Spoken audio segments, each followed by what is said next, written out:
A simple woman kicked out of car dealership next day. Her billionaire husband makes them regret. It morning. Light streamed through the kitchen windows of the Blackwood residence. Thomas checked his watch, 6:45 a.m., as he reviewed the Singapore investment proposal one last time. After 3 years of negotiations, today was the day. 40 million square feet of development rights hung in the balance. Caroline entered the kitchen, her hair pulled back, dressed in a simple gray polo and jeans. She poured herself coffee, eyeing the documents scattered across their kitchen island. "Ready for the big day?" she asked, kissing Thomas's cheek. "As ready as I'll ever be," he replied, gathering the papers. The Mitchell Tower deal could change everything. International expansion, new investor relationships. Caroline smiled, understanding the weight of this day for him. "I'm heading to that dealership today, by the way. Time to retire the sedan." Thomas looked up, his brow furrowing slightly. "Today? I would go with you, but this meeting is exactly why I'm going alone," Caroline finished his sentence. "You've been preparing for months. The last thing you need is to spend hours at a car dealership watching me test drive vehicles." "I could reschedule," Thomas offered, though his tone betrayed his reluctance. The Singapore investors had flown in specifically for today's meeting. Caroline squeezed his hand. "Don't be silly, I'm just looking. Besides, I want to surprise you." Thomas smiled, kissing her softly. "You're sure?" "Positive," she assured him. "I'll be fine. It's just Wilshire Motors, not the running of the bulls." "Call me after?" "Of course," Caroline promised, gathering her purse. "Go close your deal, Mr. Big Shot. Love you." "Love you too," Thomas called after her, returning to his documents. Neither could have imagined how fateful this simple decision would prove to be. The Blackwood Tower dominated the downtown skyline. As Thomas guided the Singapore investors through their presentation, his father's words echoed in his mind. "People will respect the name on the building, but they'll trust the man behind the name." Unlike his spotlight-seeking contemporaries, Thomas operated from the shadows. His empire spanned 7 countries, yet few knew the true extent of his holdings. "The Mitchell Towers will redefine waterfront living," he explained smoothly, addressing Mr. Lim's questions with practiced precision. At 11:30, Thomas discreetly checked his phone. No messages from Caroline. He frowned slightly before returning his attention to the meeting.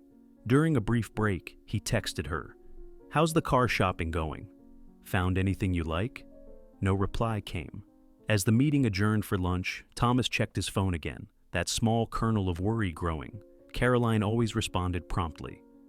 "Shall we head to lunch?" Mr. Lim inquired. "Absolutely," Thomas replied, his professional mask firmly in place despite his concern. His phone vibrated, an unknown number. Thomas hesitated, then pocketed the device.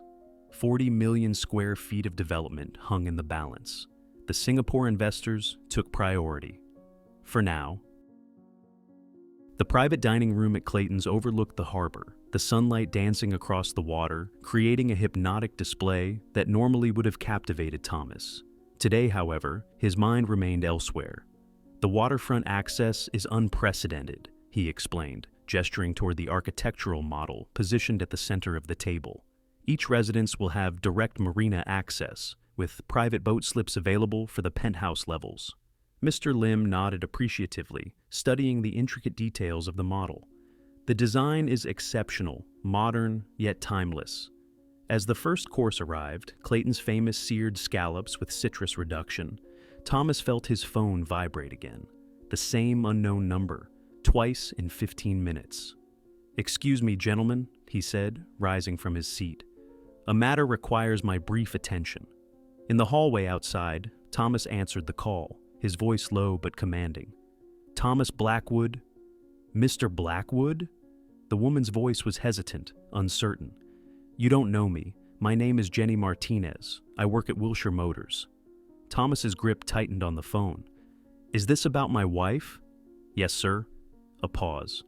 "I'm calling because, well, something happened that shouldn't have. Mrs. Blackwood was here earlier, and she was treated inappropriately." The hallway suddenly seemed colder. "Explain," Thomas said, his voice dangerously quiet. "She came in looking at the new European models. Our sales manager, Mr. Harrington, and some of the senior sales team, Jenny's voice faltered. They made assumptions based on how she was dressed. They escorted her out, sir, said she was wasting their time. Thomas closed his eyes, a surge of anger threatening his carefully maintained composure. Where is my wife now? She left about 20 minutes ago. She forgot her phone. That's how I got your number. I'm so sorry, Mr. Blackwood. I tried to intervene, but by the time I realized what was happening, what exactly did they say to her? Thomas's voice was controlled, but ice cold. Jenny hesitated. They called her. They said she was just poor and couldn't afford to waste their time, that she should try the used lot down the street. Thomas's jaw tightened, the muscle there flexing visibly. I see. Mr. Harrington laughed about it afterwards, sir. Said they get time wasters like her all the time. I couldn't let it stand. It wasn't right. No, Thomas agreed, his mind already calculating, planning. It wasn't. Ms. Martinez, is there somewhere I can reach you later? Not at the dealership? Yes, sir. She gave him her personal number. Are you going to call Mrs. Blackwood? She seemed really upset when she left. I'll handle it, Thomas assured her, his tone softening slightly. And Ms. Martinez, thank you for your integrity. It won't be forgotten. Thomas ended the call, standing motionless in the hallway for several seconds. The anger coursing through him was unlike anything he'd felt in years. Cold, precise, focused. This wasn't the hot flash of ordinary rage, but something deeper, more dangerous. They had humiliated Caroline. His Caroline. He dialed her cell, but of course, there was no answer. Her phone was still at the dealership. He tried their home number next. No answer there either. She was likely still driving. For a moment, he considered leaving immediately, but decades of business discipline held him in check. Making a scene now would only complicate matters. No, this required calculation, not impulse. Thomas straightened his tie, composed his features, and returned to the dining room. My apologies, gentlemen, he said smoothly. A minor issue with one of our properties. Nothing serious, I hope? Mr. Lim inquired. Thomas's smile didn't reach his eyes. Nothing I can't resolve. Now, where were we? The lunch continued, but inside, Thomas was already formulating a plan. Wilshire Motors would soon learn the cost of their mistake. The Singapore group departed at 3:30 p.m., the preliminary agreement signed and celebrated with handshakes and promises of future collaboration. Thomas maintained his professional demeanor throughout, not a hint of his internal turmoil visible to the outside world. The moment they left, he summoned Rebecca to his office. Cancel everything for tomorrow, he instructed, and get me everything you can find on Wilshire Motors. Ownership structure, financial health, any outstanding loans or legal issues. Rebecca, accustomed to Thomas's occasionally cryptic requests, simply nodded. Anything specific I should look for? Problems, Thomas replied, his voice calm, but with an edge that made Rebecca glance up from her tablet. Is everything all right, Mr. Blackwood? For a moment, Thomas considered his response. Rebecca had been with him for 12 years, longer than anyone except Caroline. No, he admitted, but it will be. Also, have security retrieve Caroline's phone from Wilshire Motors. Don't mention my name or hers, just say an employee reported finding it. As Rebecca left, Thomas turned to his computer. Within minutes, he had access to the preliminary information on Wilshire Motors, a franchise operation, part of a larger dealer group headquartered in Chicago. The local ownership was a holding company, Westfield Automotive Partners. Thomas made 3 phone calls. The first was to Marcus Chen, his head of security. I need surveillance on Wilshire Motors, discreet, starting immediately. I want to know who's who, especially management. The second call went to Howard Finch, his attorney. Howard, hypothetically speaking, what's our exposure if I acquire a car dealership and terminate the entire sales staff on day 1? Finch's response was measured. Legally minimal with the right approach. Financially, depends on their sales numbers. Why? What are you planning, Thomas? Just exploring options. Send me the framework. The third call was to David Wallace, his most trusted investigator. David, I need dirt on a sales manager named Harrington at Wilshire Motors. The more compromising, the better. By morning. With the wheels in motion, Thomas finally allowed himself to focus fully on Caroline. He'd called home twice more, with no answer. His concern was growing. It wasn't like her to be unreachable for this long, especially after she'd promised to call. He left the office earlier than usual, instructing his driver to take him home directly. "Rough day, Mr. Blackwood?" Frank asked, catching Thomas's reflection in the rearview mirror. "Complicated," Thomas replied, gazing out at the city streets. "Frank, have you ever wanted to teach someone a lesson they'd never forget?" The older man chuckled. "More times than I can count. Usually, though, I find the universe has its own way of settling scores." "Sometimes the universe needs a helping hand," Thomas murmured. As the car glided through the afternoon traffic, Thomas found himself revisiting the morning's conversation with Caroline. If he'd gone with her, none of this would have happened. He could have prevented her pain, saved her from humiliation.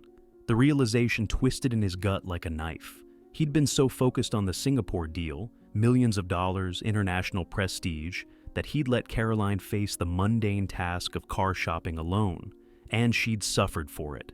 Never again, he promised himself. Never again would business take priority over protecting her. The car turned into their neighborhood, an exclusive enclave where sprawling estates were hidden behind mature trees and tasteful security features. As they approached the Blackwood residence, Thomas spotted Caroline's sedan in the driveway. Relief washed over him, followed immediately by renewed determination. She was home. She was safe. Now he could focus on making Wilshire Motors pay for what they'd done.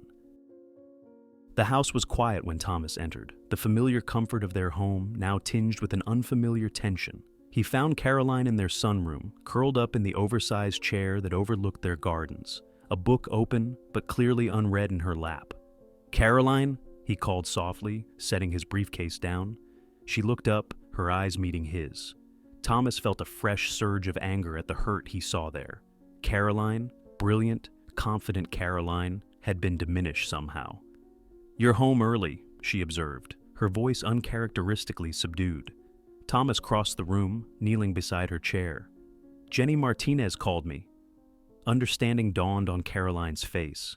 She seemed like the only decent person there. "Why didn't you call me?" Thomas asked gently, taking her hand in his. Caroline's gaze dropped to their intertwined fingers. "Your meeting? I didn't want to disturb you with something so trivial." "Nothing about you is trivial to me." Thomas's voice was firm. "Tell me what happened. Everything." Caroline took a deep breath, then began to recount her experience. She'd arrived at Wilshire Motors around 10:30 a.m., excited to explore their selection of luxury cars. At first, she'd wandered the showroom undisturbed, examining different models, sitting in a few that caught her eye. "I was looking at that new German sedan, the one with the advanced safety features we talked about," she explained. "That's when he approached me. He was Bradley Harrington, the sales manager, a man in his 50s with an expensive watch and an air of superiority that Caroline had disliked immediately. "Can I help you find something in your price range?" he'd asked, his tone condescending. Caroline had explained she was interested in the sedan, perhaps taking it for a test drive. "Harrington laughed," Caroline continued, her voice tightening at the memory. "Actually laughed, right in my face. Then he said, 'This vehicle starts at $85,000. Perhaps you'd be more comfortable at our budget lot across town.'" Thomas's jaw clenched, but he remained silent, allowing her to continue. "I told him I was perfectly aware of the price, and I'd still like to test drive it. That's when he called over 2 other salesmen. They surrounded me, Thomas, like I was some kind of threat." The 3 men had essentially herded Caroline toward the exit, making loud comments about time wasters and window shoppers for everyone to hear. "The worst part," Caroline said, her voice breaking slightly, "was when Harrington put his hand on my back to push me toward the door. He leaned in and whispered, 'We don't serve your kind here. This isn't a charity case lot.'" Thomas felt his blood run cold. "Those were his exact words?" Caroline nodded. "I've never felt so small, so insignificant. And it wasn't even about the money, Thomas. It was the way they looked at me, like I was nothing, like I didn't deserve basic respect." Thomas stood, his movements deliberate as he paced the sunroom. "Did anyone else witness this?" "Everyone in the showroom," Caroline replied. "There was an older couple looking at SUVs, a few other customers. No one said anything. Some even seemed amused." Thomas stopped pacing, turning to face his wife. "I'm so sorry, Caroline. I should have been there." She shook her head. You had your meeting. The Singapore deal? Doesn't matter, Thomas interrupted. Not compared to this. Did you sign the agreement? Caroline asked. Despite everything, she still cared about his work, his achievements. It only strengthened his resolve. We did, Thomas confirmed. But that's not important right now. It is to me, Caroline insisted. I don't want what happened today to overshadow what you've accomplished. Thomas sat beside her, taking both her hands in his. You know what my father always said about money? Caroline smiled faintly. That it's a terrible master, but an excellent servant. Exactly, and tomorrow it's going to serve us very well. Caroline's brow furrowed. What do you mean? I mean, Thomas said, his voice calm but resolute, that Bradley Harrington and Wilshire Motors are about to learn a very expensive lesson in customer service. Thomas, Caroline cautioned, don't do anything rash. Rash? No. Thomas smiled, though there was a steeliness behind it that Caroline recognized from his rare moments of true anger. Everything I do will be carefully considered, meticulously planned, and absolutely within the bounds of the law. He stood, kissing her forehead gently. Now, why don't I make us some dinner? Then you can help me brainstorm exactly how to make Wilshire Motors regret the day they decided my wife wasn't worth their time. For the first time since he'd arrived home, Caroline smiled genuinely. You're planning something devious, aren't you? Not devious, Thomas corrected. Just instructive, a lesson in consequences. As Thomas headed to the kitchen, his mind was already racing with possibilities. Tomorrow would be a day Bradley Harrington would never forget. Of that, Thomas was absolutely certain. Midnight found Thomas in his study, the soft glow of computer screens illuminating his determined face. Each keystroke, each phone call, was another piece of the intricate justice he was crafting. Surveillance is in place, Marcus confirmed over the speakerphone. 6 actors will arrive at different intervals tomorrow. And Jenny Martinez? Protected as you requested. Thomas nodded, reviewing Harrington's personnel file. 3 previous discrimination complaints, all quietly settled. The pattern was clear. Thomas? Caroline stood in the doorway, her presence softening his resolve momentarily. Did I wake you? She approached, studying the screens. This isn't about revenge, is it? No, he assured her, taking her hand. It's about justice, about ensuring no one else feels what you felt today. Caroline touched his face gently. Just remember why you're doing this. I promise. As she returned to bed, Thomas finalized his plan. By tomorrow evening, Bradley Harrington would learn the true cost of prejudice. The morning sun glinted off the polished vehicles in Wilshire Motors' showroom as Thomas parked his Tesla several blocks away. His usual driver was conspicuously absent. Today required a different approach.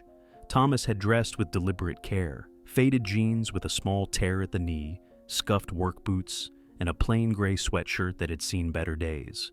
His normally impeccable hair was slightly disheveled, his premium watch replaced with a simple digital timepiece. He caught his reflection in a storefront window. The transformation was striking. Not Thomas Blackwood, real estate magnate, but just another average guy looking for a car he probably couldn't afford. His phone vibrated. A text from Marcus. All systems operational. Team in position. Thomas checked his watch. 10:15 a.m. Right on schedule. As he approached the dealership, he noted the first of his actors already in position.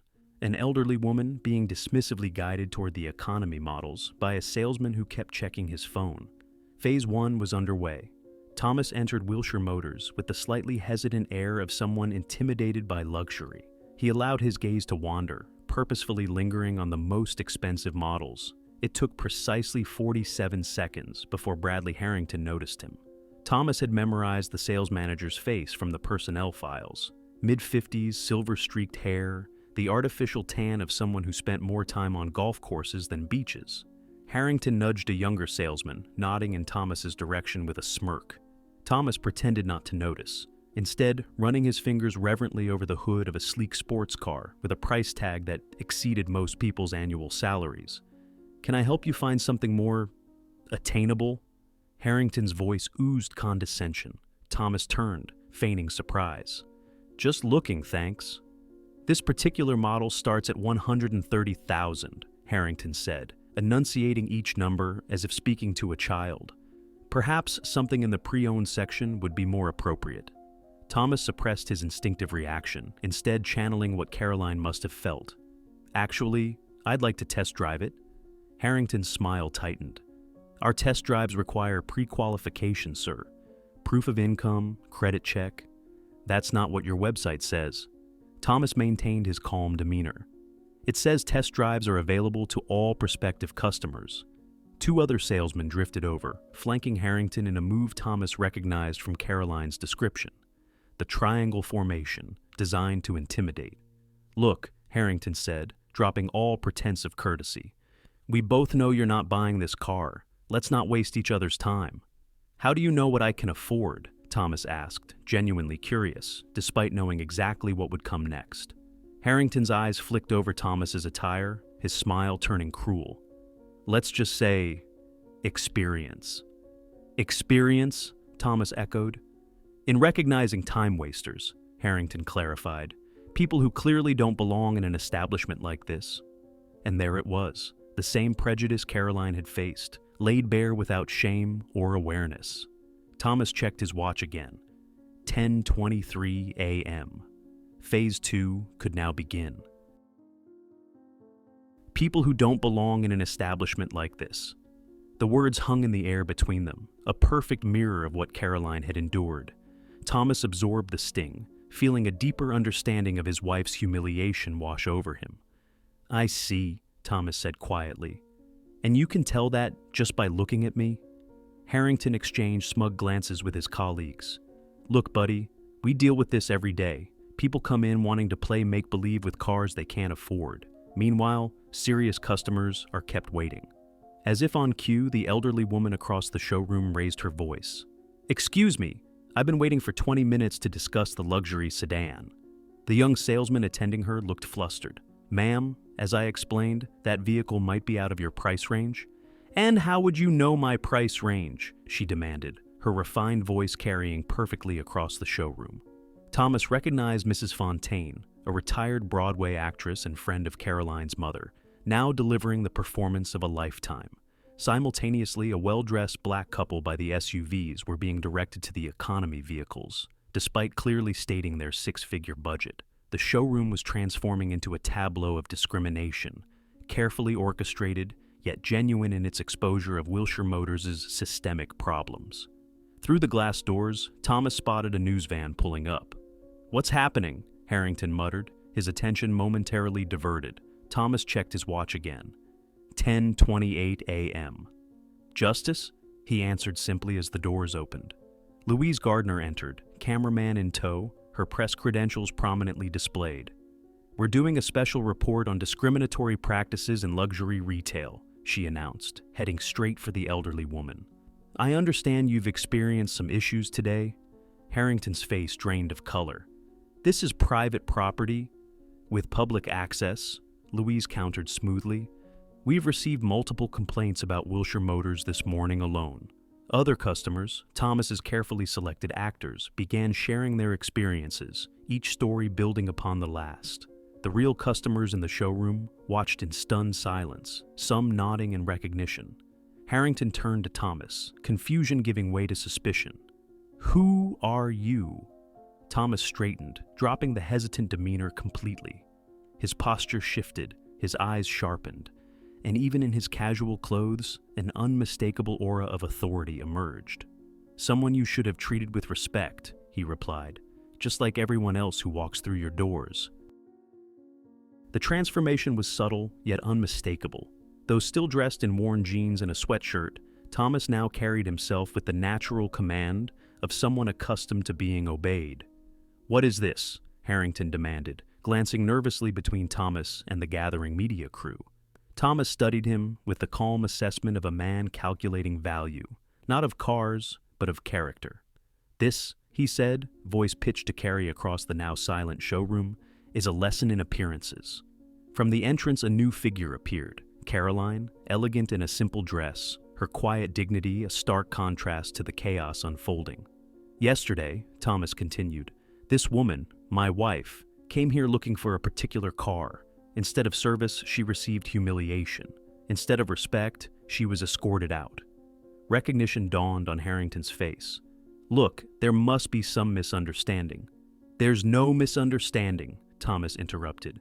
"It's all on camera, every word, every dismissive gesture." On cue, Marcus appeared with a tablet displaying footage from yesterday. Harrington's sneering face, his hand on Caroline's back, pushing her toward the exit. "My name is Thomas Blackwood," he announced. "My company just acquired Westfield Automotive Partners, your parent company, as of 9 o'clock this morning." The silence that followed was absolute. "Effectively," Thomas continued, "I'm your new boss, or I would be if you still had a job here." Harrington's face crumpled. "You can't just—" "I can. I have. It's done." Thomas turned to the stunned sales floor. "As for the rest of you, Jenny Martinez will be your new sales manager, effective immediately. Those who wish to remain employed will undergo mandatory sensitivity training. Those who don't—" He gestured toward the door. The message couldn't have been clearer. 1 week later, Thomas and Caroline sat on their terrace, enjoying the warm evening air. The Wall Street Journal lay open between them, a small headline on the business page. "Blackwood Properties launches diversity initiative across automotive subsidiaries." "You've started something bigger than just firing one prejudiced manager," Caroline observed, sipping her tea. Thomas nodded, his expression thoughtful. "Jenny Martinez called this morning. Applications from minority candidates are up 60% since the changes." "And Harrington, working at his brother-in-law's used car lot in Tucson." Thomas allowed himself a small smile. "Apparently, luxury dealerships are hesitant to hire someone with his reputation." Caroline reached across the table, taking his hand. "You know what impressed me most? That you didn't just punish the guilty. You created opportunities for good people." It was true. Beyond firing Harrington, Thomas had promoted Jenny Martinez, instituted a blind application process for sales positions, and established a scholarship for minority students pursuing business degrees. "I kept thinking about what my father always said," Thomas admitted. "Success isn't measured by what you accumulate, but by what you give back." He gazed out at their garden, twilight shadows lengthening across the manicured lawn. "When I saw how they treated you, someone I love, it made me realize how many others face that same prejudice every day, people without the resources to fight back." "So you fought for them too," Caroline finished. "Tried to, anyway." They sat in comfortable silence, hands still intertwined, until Caroline spoke again. "I finally picked a car, by the way." Thomas raised an eyebrow. "From our dealership, I hope?" "Of course. Jenny was very helpful." Caroline smiled. "Though I suspect the owner might have given me a discount." Thomas laughed, pulling her close. "The owner's wife gets whatever she wants." In the end, it wasn't about wealth or power. It was about dignity, and ensuring everyone received the respect they deserved, regardless of how they dressed or what they drove. Some lessons, Thomas reflected, were worth every penny. If this story touched your heart, remember that dignity isn't determined by appearance, but by how we treat one another. Have you ever been judged unfairly or witnessed someone who was? Share your experience in the comments below. Subscribe for more stories that remind us appearances can be deceiving, and sometimes justice wears unexpected clothing. Let us know where you're watching from, whether it's Florida or Alaska. We're building a community that stands against prejudice, one story at a time.